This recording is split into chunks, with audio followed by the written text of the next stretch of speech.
Hello សួស្តីពុកម៉ាក់បងប្អូនគ្នាថ្ងៃនេះមានបានមកមើលគ្រឹះស្មាអញ្ចឹងណាហើយកន្លែងនេះគេបានរៀបចំដើមឈើ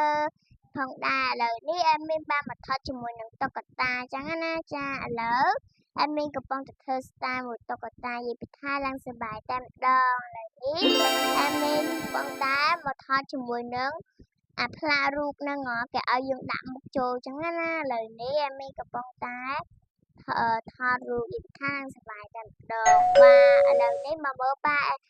មានម្ដងកំពុងតែមកថតរូបនឹង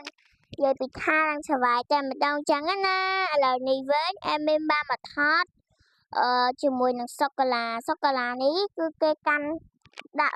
គេដាក់កាន់ដៃមនុស្សចឹងណាវ៉ាវឥឡូវមានកំពុងតែមកមើលជាមួយនឹងសូកូឡាចឹងណាចាហើយមានបានមកថតរូបមួយសូកូឡាយីពីថាឡើងឆ្ងាញ់តែម្ដងឥឡូវនេះមានបានមកមើលគេលក់សូកូឡាហើយគេឲ្យយើងចាប់កាដូចាប់អីផងដែរចាឥឡូវនេះមានកំពុងតែអង្គុយអីចឹងផងដែរចាហើយឥឡូវមានកំពុងតែទៅបន្តទៀតឥឡូវនេះមានបានមកជីនរឹងអីចឹងណាវ៉ានិយាយថាសប្បាយតែម្ដងចាំវីដេអូមានមិនប្រឹងទេបាយបាយជម្រាបលាកុំភ្លេច like and follow